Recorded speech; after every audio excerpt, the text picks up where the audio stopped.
हमारा next topic है CSMA CD। अभी तक हम लोगों ने CSMA जब पढ़ रहे थे तो CSMA में बेसिक कॉन्सेप्ट क्या पढ़ा था? कैरियर सेंसिंग पढ़ा था, यानी हम कैरियर को सेंस करेंगे और देन उसी हिसाब से मैसेज भेजेंगे।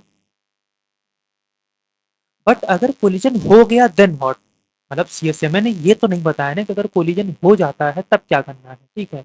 जो CSMA CD है जिसका फुल फॉर्म है कोलिजन, CSMA CD जिसका फुल फॉर्म है carrier sense multiple access with collision detection, ठीक है।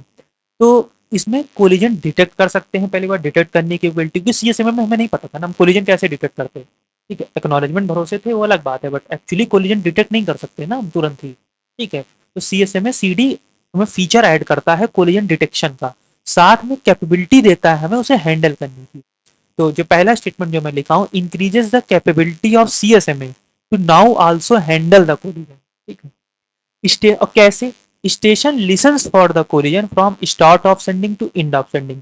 CSMA में क्या था, हम सेंड करने के पहले जस्ट सेंसिंग करते थे ना कैरियर सेंस को। इसमें सिर्फ ये नहीं है, वो हमने किया, वो हमने कोई परसिस्टेंट मेथड यूज किया होगा तीनों में से और सेंस किया, लेकिन जब हमने पैकेट भेजना शुरू कर दिया हम तब भी कॉन्टिन्यूसली लिसन करते रहते हैं चैनल को कोलिजन के लिए। वो हम आगे पढ़ेंगे हम कैसे कोलिजन को डिटेक्ट करते हैं, ठीक है, लिसनिंग से क्या फर्क पड़ रहा है, ठीक है। और जो हमने थर्ड पॉइंट देखो फिर मैंने लिखा, so the packet should be long enough so that the detection of collision should happen in this time frame of transmission, else no retransmission will be possible as no copy is maintained if packet transmission index. अभी तक जब हम pure ALOHA और slotted ALOHA पढ़ रहे थे उसमें देखो जो भी पैकेट हम सेंड कर रहे होते तो उसकी एक कॉपी मेंटेन करते थे। अगर उसकी एक्नॉलेजमेंट नहीं आती थी हमारे पास तो हम मानते थे कि कोलिजन हो गया है और फिर उसी कॉपी को उठा के रीट्रांसमिट कर सकते थे, ठीक है। बट CSMA में एक्नॉलेजमेंट जैसा कोई कॉन्सेप्ट नहीं होता है, यहाँ पे एक्नॉलेजमेंट्स नहीं आती हैं, ये पहला कोर डिफरेंस है, ठीक है। एक्नॉलेजमेंट प्रेजेंट नहीं है यहाँ पे, ACK और नॉट प्रेजेंट। तो हम कैसे डिटेक्ट करेंगे, ठीक है। तो हमने अगेन कहा था कि हम जब पैकेट ट्रांसमिट करना शुरू करते हैं तो हम चैनल को सेंस करते रहते हैं कोलिजन के लिए, ठीक है। वो आगे देखेंगे कि सेंसिंग से हम हमारा मतलब क्या होगा, ठीक है। अब देखते हैं कि यहाँ पे जो हमने लिख दिया ना कि packet should be long enough, यानी मैंने कुछ एक मिनिमम फ्रेम साइज का कॉन्सेप्ट जोड़ा है। देखो 4 पॉइंट लिखा है that's why 2 TB packet size. तब देखते हैं मिनिमम फ्रेम साइज क्यों रिक्वायर्ड है, मतलब क्या है ये सीन, ठीक है। तो ये वाला डायग्राम देखते हैं, ठीक है। पहले CSM में मैंने कहा था, मैंने वर्स्ट केस लिया था राउंड वो बताने के लिए कि जो मतलब वनरेबल टाइम क्या है, TP था, ठीक है। बट अब उसी को कोशिश करो, सेम एग्जांपल लो, ए कोई पैकेट, ए कोई स्टेशन है, उसने सेंस किया कैरियर को, उसे आइडल मिला होगा, उसने कोई परसिस्टेंट मेथड इस्तेमाल किया होगा, उसने मान लो इसने ट्रांसमिशन करना चालू कर दिया, इसने ट्रांसमिशन करना चालू कर दिया, लेकिन डी को तो ये बात नहीं पता चलेगी ना, डी ने भी ट्रांसमिशन कर लो मान लो चालू कर दिया है, ठीक है। बट इन्हें कोलिजन का भी कोई आइडिया नहीं, ठीक, इन्होंने अपनी अपनी जगह चैनल आइडल पाया और ट्रांसमिट करना चालू कर दिया। अब यहाँ कहीं देखो कोलिजन अकर हुआ है ए और सी, सॉरी यहाँ पे सी, यहाँ पे मैं सी भेज रहा था तो यहाँ पे सी का मतलब हुआ है, ठीक है। मैं भी एग्जांपल लूंगा डी का, बाद में सी का भी देखते हैं, सी का यहाँ पे कोलिजन हुआ, ठीक है। कोलिजन होने के बाद देखो कुछ टाइम लगेगा ना इस कोलिजन की, मतलब कोलिजन के से जो भी इफेक्ट आए हैं यहाँ तक पहुंचने में। चलिए मैं सीधे बता देता हूँ एक्चुअली होता क्या इफेक्ट। हम एनर्जी लेवल एक्चुअली देखते रहते हैं चैनल में, ठीक। अगर एनर्जी लेवल जीरो है, लिटरली मतलब नथिंग है, इसका मतलब है चैनल आइडल हो रखा है, ठीक है। और अगर एनर्जी लेवल नॉर्मल है, सपोज दैट हम जीरो से रिप्रेजेंट कर रहे थे, 0 वोल्ट से रिप्रेजेंट कर रहे थे जीरो को और 1 को रिप्रेजेंट कर रहे थे 5 वोल्ट, तो अगर मुझे जो चैनल का जो एनर्जी लेवल है 5 0 ऐसे मिल रहा है रैंडमली, 5 वोल्ट 0 वोल्ट, इसका मतलब है नॉर्मल है, मतलब चैनल बिजी है। बट अगर चैनल का लेवल अब नॉर्मल हो जाता है, मान लो +10 वोल्ट आता है, ठीक है, तो इसका मतलब है कोलिजन हो गया है। कैसे? आप ऐसे एज्यूम करो, मान लो ये वनथ बिट है, एक किसी की वनथ बिट है +5 वोल्ट की, इससे जो दूसरी बिट कोलाइड की है वो भी 1 थी +5 वोल्ट की, ठीक है। तो यहाँ पे टोटल 10 वोल्ट आ जाएगा, ठीक। तो ये एक एब नॉर्मल वोल्टेज प्रेजेंट हो जाएगा चैनल में।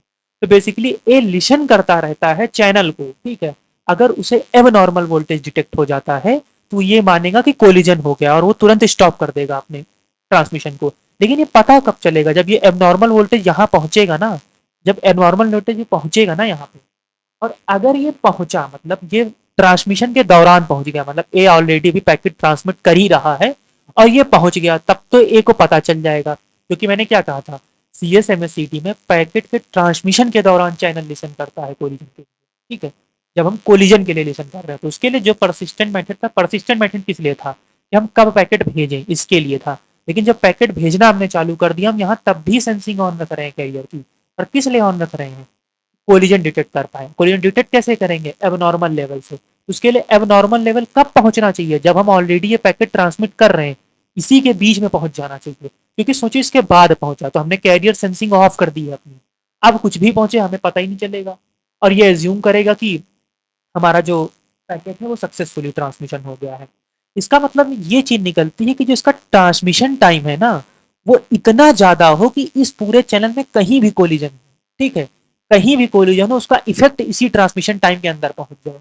तो मैं अगर वर्स्ट केस लूं, ए ए ने ट्रांसमिट करना चालू किया और यहाँ यहाँ कोलिजन आखिरी में डी से हुआ, तो यहाँ तक पहुंचने में कितना लगा होगा, यहाँ तक पहुंचने में टीपी टाइम लगा होगा।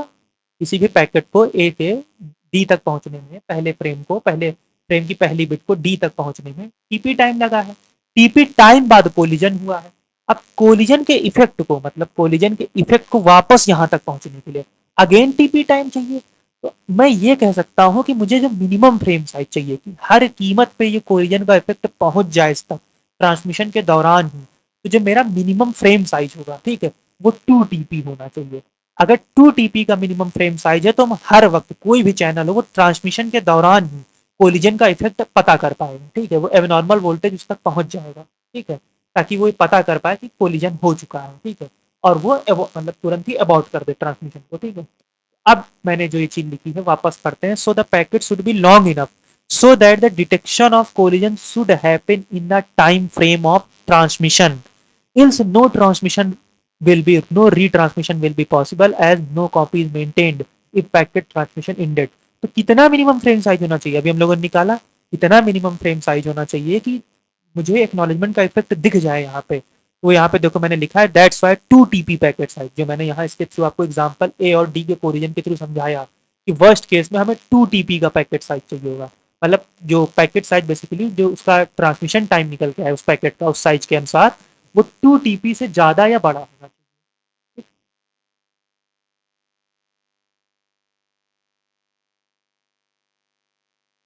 अब अगर हम लिसन कर रहे हैं सेंडिंग के दौरान भी, तो ऑब्वियस सी बात है हम सेम पोर्ट से दोनों काम तो कर नहीं पाएंगे, हम यहाँ से डेटा ट्रांसमिट भी कर रहे हैं और लिसनिंग भी कर पाए। इसीलिए सीएसएम में सीडी इंप्लीमेंट करने के लिए हम दो पोर्ट्स का हमेशा इस्तेमाल बेयर मिनिमम करते हैं। सेंडिंग के लिए और सेंसिंग के लिए, दोनों के लिए पैरेलल, एक पैरेलल प्रोसेसेस होती हैं और दोनों के लिए अलग पोर्ट अवेलेबल होते हैं प्रॉपर, ठीक है।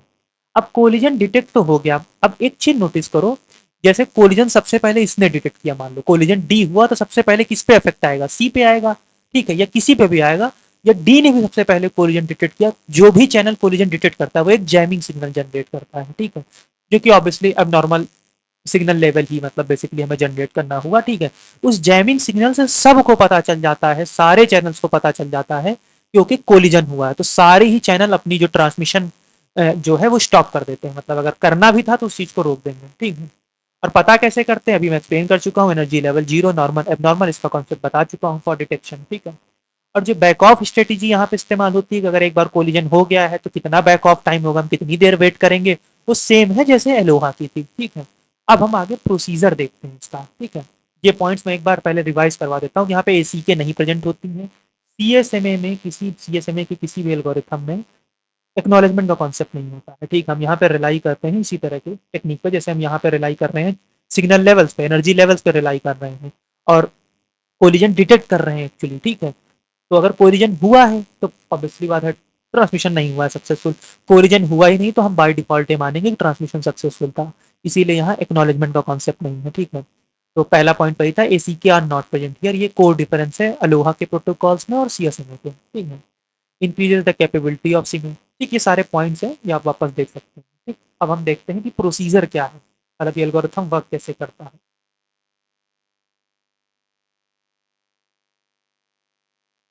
ठीक, तो प्रोसेस देखते हैं। सबसे पहले हमने स्टार्ट किया के इक्वल्स टू यानी जीरोथ अटेम्प्ट था, ठीक है। उसके बाद कोई एक परसिस्टेंट मेथड इस्तेमाल हुआ होगा डिटेक्ट करने के लिए कि फ्रेम भेजना है या नहीं भेजना है, आइडल है तो क्या करना है, नहीं आइडल है तो क्या करना है, जो कि हमने पहले ही पढ़ा था दो परसिस्टेंट मेथड्स में। अगर परसिस्टेंट मेथड से आप पार हो गए, मतलब इसके आगे आ गए और आपको बोला गया कि फ्रेम भेजना है, ठीक है, इलिजिबल फॉर ट्रांसमिशन हम हो चुके हैं, ठीक है, तो ट्रांसमिशन भेजना स्टार्ट किया। अब हर वक्त क्वेश्चन है ट्रांसमिशन डन और कोलिजन डिटेक्टेड, ये एक लूप है, ठीक है। अगर कोलिजन नहीं डिटेक्ट हो रहा है अभी तो ट्रांसमिट करो, रिसीव करते रहो, ट्रांसमिट रिसीव, मतलब ट्रांसमिट करते रहो और रिसीव करते रहो, साथ में देखते रहो कोलिजन के लिए, ठीक। जैसे ही आंसर आया कि मतलब ये लूप कंप्लीट हो गया, मान लो अब दो कंडीशन में लूप कंप्लीट होगा। एक तो है कि कोलिजन डिटेक्ट हो गया तो यस करके आ जाओगे, ठीक है। यहाँ पे देखो इसीलिए क्वेश्चन लिखा है कोलिजन डिटेक्टेड, और अगर कोलिजन डिटेक्टेड का आंसर नो है तो इसका मतलब है कि तुम्हारा डेटा ही खत्म हो गया ट्रांसमिट करने के लिए, ठीक है। तो तुम्हारा ट्रांसमिशन सक्सेसफुल है क्योंकि तुमने पूरा डेटा भेज दिया, तुम्हें कोलिजन डिटेक्ट नहीं हुआ, तो सक्सेसफुल था ट्रांसमिशन, ठीक है।